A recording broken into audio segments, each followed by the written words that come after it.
Okay, moving on to more awareness and audience. Is programmatic simply a way of buying cheap inventory, or is it the next big thing? Now, it's intriguing because we've got a programmatic supplier, at least one at the back, so I wonder if they're going to join in. But who wants to take this one first? I'll And actually, let's do a show of hands. Does everybody know what programmatic is? If you don't know what programmatic is, and put up your hand. Right, okay. So it's more about buying the audience rather than the media brand, in a nutshell. So you buy based on behaviour and buy based on data first. So you track. These guys will talk about premium marketplaces and private marketplaces because that's really where they're going to be focusing. But ultimately, if you buy from John Lewis or you're interested in John Lewis, you get retargeted by John Lewis. That's it. It's at its lowest level. I'm going to hand over to one of these guys to talk about how it works in a B2B. I'll take it. So the question is, just a cheap way of buying inventory? So I say no, it's not just a cheap way of buying inventory, and yeah, it's definitely here to stay. So we were fairly early on. IDG were fairly early on into the programmatic space. So we launched our own private ad exchange, tech media exchange, back in 2008. So we've been kind of experimenting with programmatic for quite a long time now. We're finding that the kind of open marketplace, the RTB marketplace for us is kind of, it's still growing but not anywhere near as fast as it was. The fastest growth area of programmatic for us is private marketplace.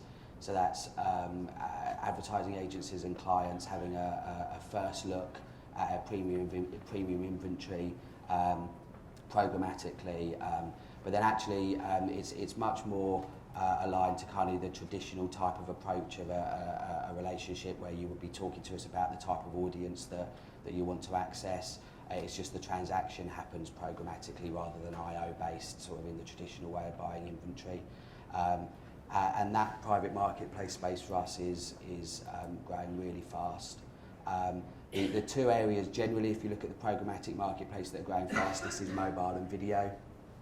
We're starting to play in the video programmatic space. Mobile is a bit more difficult for us, but we are starting to make inroads into that marketplace as well. And then there's an industry trend for what the marketplace is calling premium at scale, which is ultimately taking our audiences and our data and overlaying that data across third-party inventory to target our premium audiences across the wider web.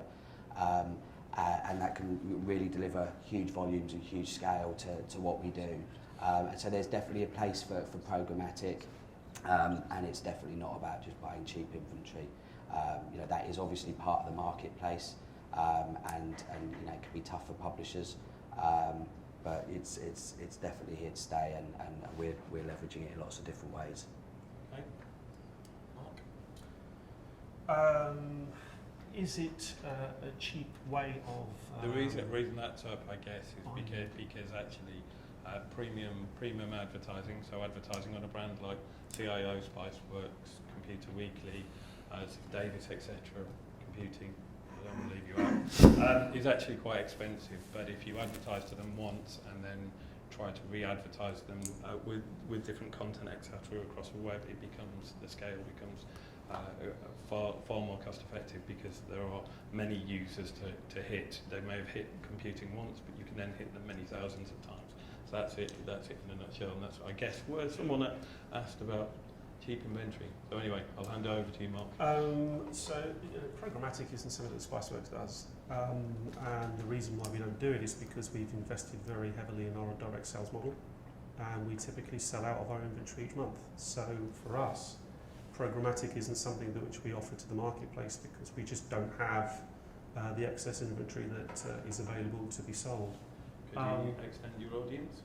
We do audience extensions, so we do follow users when they then leave Spiceworks, and they then go on to other tech brands within a specified universe of those tech brands. But ultimately, from a direct sales model, programmatic isn't something which we're actively involved in. We just don't have the need to go and sell inventory at a fraction of the cost.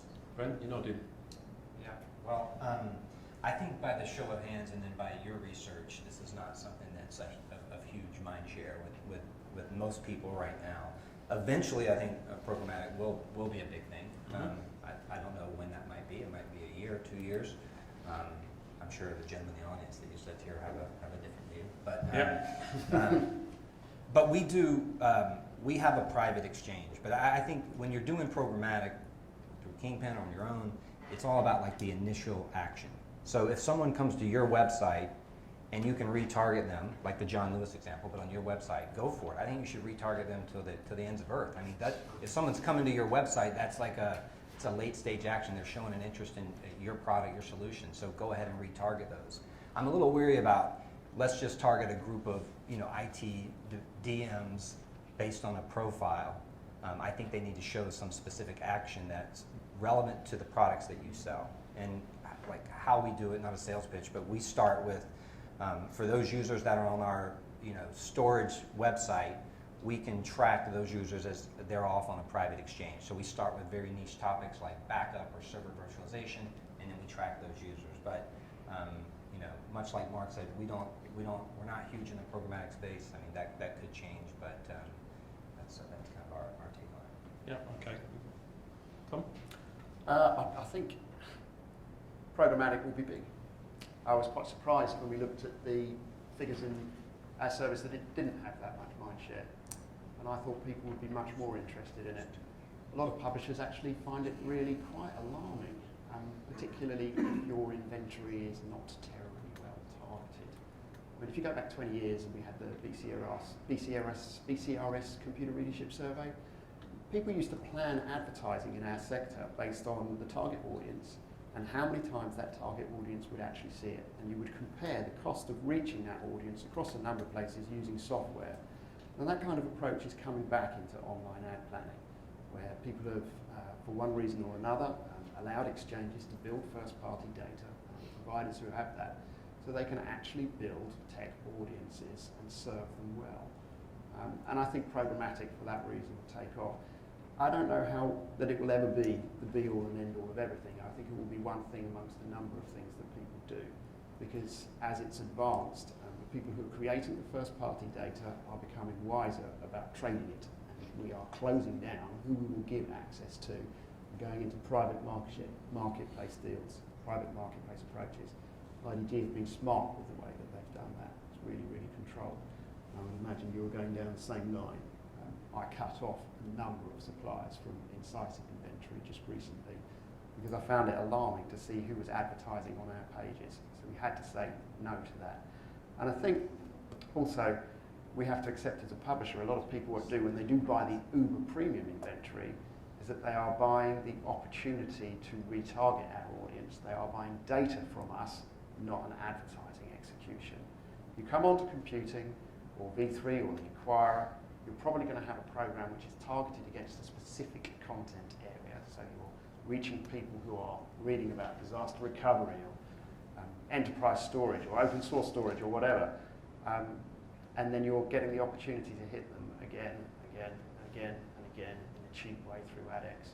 And the differences in price are gigantic. So I think 9/10 of the value of what we sell in an online execution is data and not actually the advertising itself at all. Anything to add, Marcella? Yeah, so I mean, Ziff Davis do actually do programmatic, but more so in the B2C arena. And when we discuss it internally, and certainly this is relevant to guys in your situations, we look at it that I think it's definitely here to stay. I think it will be a substantial part of ad strategies and marketing mix moving forward. I don't think we can deny that. But I think it's working out a way to do it that really protects you guys, the people that are putting your messaging out. I never think that the kind of blanket bomb approach that programmatic can sometimes endanger should actually usurp any kind of considered content marketing. But also I think there's a lot of brand danger. So I think, people like Neil are really experienced in it, but for the kind of green marketeer who is going into the programmatic arena, I think that you have to be very brief savvy and you have to make sure that you outline who you want to target well. Otherwise, not only can your brand be associated with things that are less than ideal, but actually you can actually get some brand decay. If people are seeing just the same thing through retargeting, Well, we're all people, and you know, to Neil's point about personas and interest areas, we want to see different things, and there is a danger that you will start seeing the same content over and over and over again. And if it's your brand that's slotting into those places, people could get a little fed up of you and seeing the same kind of stuff. So I think content still comes in, but programmatic will always be a part of the marketing mix moving forward. Just coming in, because I think we've kind of understating the size of the programmatic marketplace. It's not, it's a multi-billion-dollar marketplace, programmatic. We're kind of talking in terms of like, this is something that's coming, this is already here. And it provides advertisers the way to your point, I say, it provides advertisers the way to use data to make sure that the content that they're serving is absolutely relevant, because you can track previous behaviours and build data segments and make sure that you are placing the right message in front of the right audience at the right time, no matter where they are. The way we work is to guarantee that brand safe environments, but it's incredibly powerful. It's here to stay. You know, we're seeing on average our IO based inventory declining about 35% year on year as that shift to programmatic happens, and it's just going to continue. And I think there's big opportunities for buying video within programmatic, buying mobile impressions in programmatic.